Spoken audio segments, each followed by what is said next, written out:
It's a mailbag Friday on the podcast. We're going to be answering your Twitter questions, talking about who should win the final rotation spots for the Atlanta Braves and what the future outfield could look like, especially if Michael Harris is ready to go by next season. Should be a fun Friday mailbag episode of Locked Braves. So let's get into it. You are Locked On Braves, your daily Atlanta Braves podcast. Part of the Locked On Podcast Network, your team every day.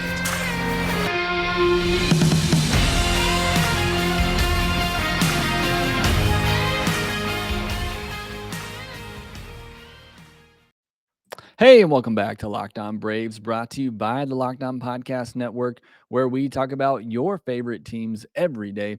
I'm your host, Jake Mastroianni. You can follow me on Twitter at shortstopball. You can check out my bio there to see where I'm covering the game of baseball, including the Atlanta Braves in written form over at tomahawktake.com. Also covering prospects for the Southern League for Prospects 1500, covering my local minor league team, the Birmingham Barons for Southside Sox, and college baseball for College Baseball Nation. So plenty of baseball action over on my Twitter page if you want to follow me at Shortstop Ball. Also, make sure you follow the podcast on Twitter at LockedOn_Braves. We're getting closer to 1,000 followers there, trying to hit that goal by opening day. We only got 2 weeks left. We have already reached our goal on YouTube, over 1,000 subscribers, so appreciate the support there. And as always, thank you for making Locked On Braves your first listen each and every day. We post episodes daily, 5 days a week, Monday through Friday, and we are free and available on all platforms.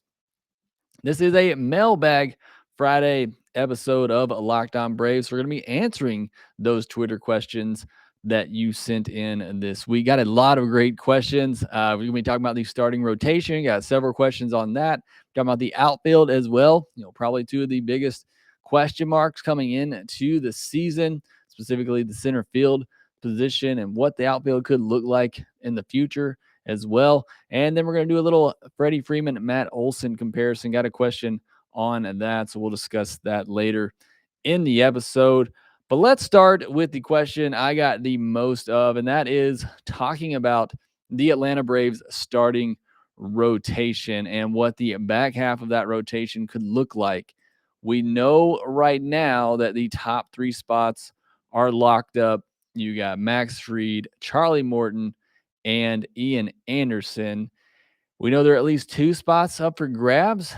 We've talked about already this week that there's a chance that Brian Snitker uses a 6-man rotation at least to start the season. So there could be as many as 3 spots up for grabs in the starting rotation. And so our first question comes from Brando with exclamation point on Twitter. He says, if the Braves were to add another veteran starter to the rotation before the season starts, do you think it's more likely to be via trade or by picking up a free agent / released starter? It's a great question. Question that I don't have a great feel for right now. I know in the past, Alex Anthopoulos has more so wanted to sign a player than give up prospects for a player. But the level of starting pitcher that they would likely acquire wouldn't cost a ton. But he just gave up 4 really good prospects for Matt Olson. I doubt he's going to want to give away much of anything prospect-wise right now.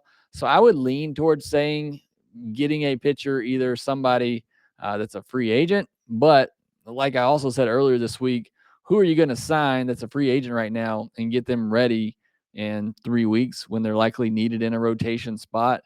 So the most likely scenario in my mind would be, a starting pitcher that's in camp with another team getting stretched out that, gets waived, or, either you do just a small trade for that player, give up, nothing of significance, maybe a player the Braves have that's out of options that they're looking to have to possibly DFA.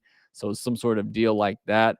So that's where I would lean with the Braves, picking up somebody that was dropped by another team, or either 2 teams swapping players that, they just don't have room for in some sort of small deal like that. I don't see them getting any sort of, middle of the rotation big starter, but I do think Alex at some point will grab another veteran starter for the rotation to get some innings. Following up on that ship of Cetheus, hope I'm not saying a bad word there. I don't know. Would it be irresponsible for Double A to open the season with only 3 experienced starting pitchers? The rest of the roster looks great, but losing Max, Ian, or Charlie for any length of time could spell huge trouble. The rotation is pretty vulnerable right now, in my opinion. I understand that notion and I understand that thought, and you're not wrong, ship of Cetheus. But I also would say I think the Braves get a bright spot in one of these young kids, whether it's Kyle Wright, Kyle Muller, Tucker Davidson, Huascar Inoa. I think they get a bright spot, much like Inoa was last year when the starting rotation was a bit of a mess early on. Inoa was really kind of holding things together. I think they get another performance like that from one of these guys. So if one of those top 3 starters does go down, I think there'll be somebody there to pick up the slack. That's why you have all this depth. But I understand where you're coming from, and it's a very valid concern. If the Braves were to lose one of those 3 top starters, then yeah, you are hoping that one of these young guys does break out and has a big season. So I wouldn't necessarily say it's irresponsible because it's time. We're at the point now we need to see what some of these young players can do, and we need to see what we have with the Noah, need to see what we have with Kyle Wright, maybe Tukey Tucson. I know he's already been triple or optioned down to AAA, but Snigger said, he wants him to get stretched out, that maybe he gets a start. So what do we have in some of these young guys? We kind of have to figure that out. And, I'm confident that, at least one of them will step up and be, a middle of the rotation type guy that we can count on. And then, if Alex needs to, can adjust at that point. So I wouldn't necessarily call it irresponsible. I think the Braves have a ton of great depth at starting pitching. Just a lot of them are young and questionable, and we don't know. And the only way to find out is to put them in there and see what they can do. And I think it's time to do that with some of these guys. So while I still think, like I talked about answering the first question, I still think Alex will go out there and get another veteran experienced starter like you're talking about. I also understand, just letting some of these young guys go out there and see what they can do and see if they can prove themselves and prove that they deserve to be in a major league starting rotation. But that will be the most interesting thing to watch this spring is who wins those jobs, who takes the step forward. Even if they don't get a rotation spot out of spring training, who can we count on later in the year if an injury does come up or you need a spot starter somewhere along the way. So that's definitely the thing that I am most interested in watching this spring is the starting rotation and those young guys. And so far, they all look pretty good. And, it is spring training and it's early on and the pitchers are ahead of the hitters. I understand all of that, but still, just with the pure stuff that a lot of these guys have, they look really good.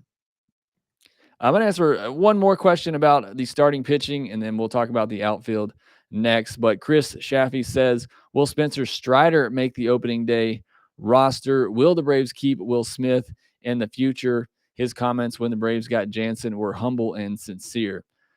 So I'll answer the first question first about Spencer Strider. No, I don't think he'll be on the opening day roster. However, adding those 2 extra roster spots makes me think possibly he might get a chance. My thing with him all along that I've been saying is I want to see him, get a full year in the minors. He moved up through the system really quick last year. I would like to I'd like to see him get most of a full year in the minor leagues.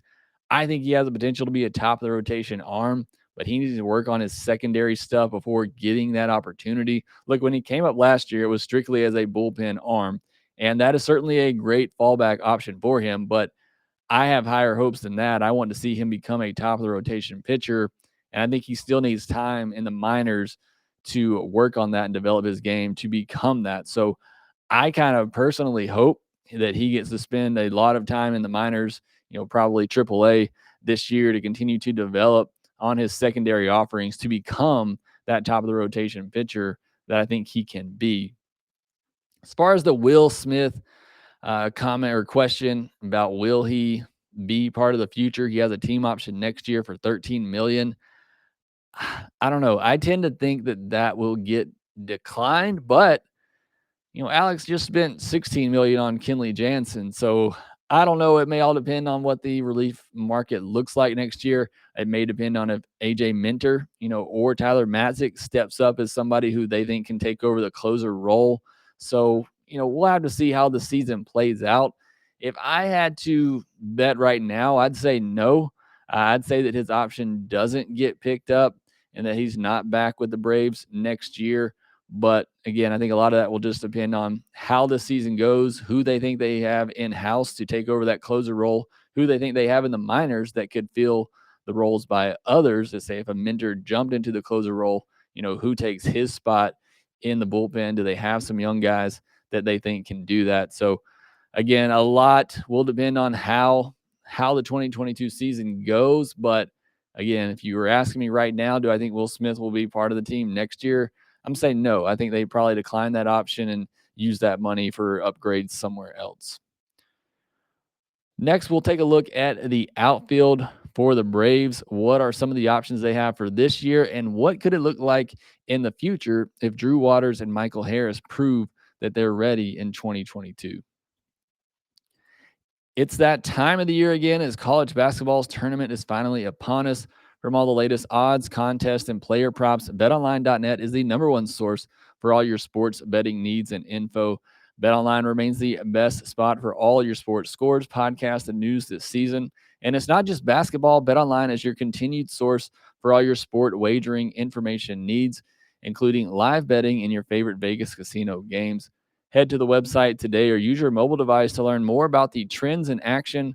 BetOnline, where the game starts. So we got a couple more questions here about the outfield that I wanted to cover, and both of them coming from 1D Junior 10, a very faithful follower and listener, always sends in great questions. He says, would it be worth it to put Heredia in center field and Duvall and Eddie next to him while Azuna is the DH? See if Acuna can maybe play center field. If it's too hard on him, then switch to Duvall. Is that not reasonable? I think to begin the year, while Acuna is out, I think you will definitely see Heredia in the lineup, maybe even Alex Dickerson. I think you could have Heredia in center field with Duvall and right and Eddie in left. That'd probably be what would be an optimal defensive outfield, and then Azuna as the DH. If you wanted to get another left-handed bat in there, then you could put Alex Dickerson in the lineup, have Duvall in center and Dickerson and Rosario in the corner spots. When Acuna comes back, look, I don't know if it's wise to rush him into the center field job. So I think it could be later in the year before he's able to play center field, which means you got to put Duvall out there and then Rosario in left and Ozuna at the DH spot. I think that's most likely what you'll see once he's ready to come back in the field late in April when he can really only be the DH. That makes things a little bit more complicated. Certainly one Acuna in the lineup, but then you have to put Ozuna in the field. You got to put Ozuna in left. You got to put Duvall in center and Rosario in right. And that's not a great defensive outfield for sure, but that's just what it's going to have to be until you can get Acuna back in the field. That's why it was such big news when Alex said the other day that Acuna could be back in the field by early May instead of late May after the team doctors took a look at him. Again, I don't want him rushed back, but having him be able to play in the field certainly is a much better look, makes things a lot easier, especially on the defensive side of things. 1D Junior 10 also asked, could next year's outfield be Waters, Harris, and Acuna, or is that not realistic? Again, as always, when talking about minor league players and what the future lineup could look like, a lot will depend on how this season goes. That's why I talked about, I was so bummed that Waters got hurt so early in spring training, especially after getting off to a hot start. Would love to see him get going this year, and perhaps maybe he even, gets a shot at it later this season. Harris, look, if he hits at double A, he's going to have a chance to crack the opening day roster next year. I fully believe that. Double A is a big measuring stick for prospects. If he goes to double A, especially the Southern League, where it's a really hard league to hit in, if he goes there this year and impresses and, hits like he's capable of, he's going to come into 2023 with a shot to win an outfield job. I believe that. I fully believe that. And you watch him right now in spring training, and he is just fun to watch. And it's really easy, like 1D is here, just to dream about what this outfield could look like. But I'll caution you, 2 years ago, we thought by now we'd have an outfield of Christian Pache, Drew Waters, and Ronald Acuna Jr., and we have the best defensive outfield of all time. And things don't always work out the way we expect. But it's not, I wouldn't say it's unrealistic. I mean, Waters is there. He's at AAA. He just has to be more consistent, change his approach at the plate, cut down on the swing and misses, and, he could get a shot in 2022. And like I said, if Harris hits like he's capable at AA this year, then he's going to be knocking on the door come next season. So it's not unrealistic at all. We could certainly see that outfield next year, and it'll be a very fun outfield to watch. That would be a great defensive outfield as well. It's unfortunate, but Matt Olson will almost always be compared to Freddie Freeman. I'll give you my comparison on the two and tell you just how good the new first baseman of the Braves will be after this. All right, you already know the drill. It's Built Bar. They are the best tasting protein bar out there on the market. It's essentially a candy bar, but they're great for you, and they taste great as well with all the different flavors they have out there, from coconut, mint brownie, my favorite, the cookies and cream. They are low calorie, high protein bars. Again, even better than a candy bar, which usually contains 200 to 300 calories. Built bars only contain 130 calories, 4 grams of sugar, 4 net carbs, and 17 grams of protein. So go to built.com, use the promo code LOCKED15 and get 15% off your order. Again, use promo code LOCKED15 for 15% off at built.com. So I got another question here from Aiden Shaw, and I'm really glad Aiden sent in this question because I really don't think I've compared Freddie Freeman and Matt Olson, but Aiden Shaw says, how much of a drop-off is it from Freddie Freeman to Matt Olson for those of us that aren't too familiar with him? And I'm glad Aiden asked the question because not everybody is familiar with Matt Olson, and especially with him playing on the West Coast, playing for a team in the A's who, not always the most exciting team to watch play. Maybe not everybody's as familiar with Matt Olson. And I'm just here to tell you, Aiden, it is not much of a drop-off, if it's a drop-off at all. Matt Olson is one of the best first basemen in all of baseball coming into his prime years. So, look, there's different areas that both are better at. I think Matt Olson could be a 40 home run bat fairly easily, especially going to a more hitter-friendly park as his home ballpark. So he certainly brings a ton of power. Freddie Freeman brings a better hit tool. I mean, Freddie Freeman's a 300 hitter. Matt Olson's going to be more, 250, 260 type of hitter. He's going to strike out more than Freddie Freeman, but he still gets on base at a really good clip. He's still a 350 on base player, although Freddie Freeman can be 380 on base percentage type of hitter. So there are some differences there, but in terms of the power numbers, Matt Olson's got it. As far as the hit tool and the on-base numbers, Freddie Freeman edges him there. Now, I'm of the belief that Freddie Freeman is a Gold Glove first baseman. He has one on his resume, but from all I hear, Matt Olson is a better defensive first baseman. I just don't watch Matt Olson enough to know how great he is defensively, so I'm just going by hearsay. again, with defense, I'm of the belief you got to watch somebody day in and day out to know how good they are defensively. So I look forward to doing that, to seeing how good he is defensively. But from everything you hear in the industry, he is as good, if not better, defensively than Freddie Freeman, brings more power, still gets on base at a really good clip, does bring more strikeouts, not going to hit for as high an average as Freddie Freeman. So, again, they're both two of the best first basemen in all of baseball. Like I said, I don't know that there even will be a drop off with Matt Olson. I think he'll be just as good, if not better, than Freddie Freeman. Alex Anthopoulos couldn't have gotten a better replacement for the former Braves first baseman in Matt Olson. And then finally, Steve Lamb. That's the question from last week that I didn't get to answer.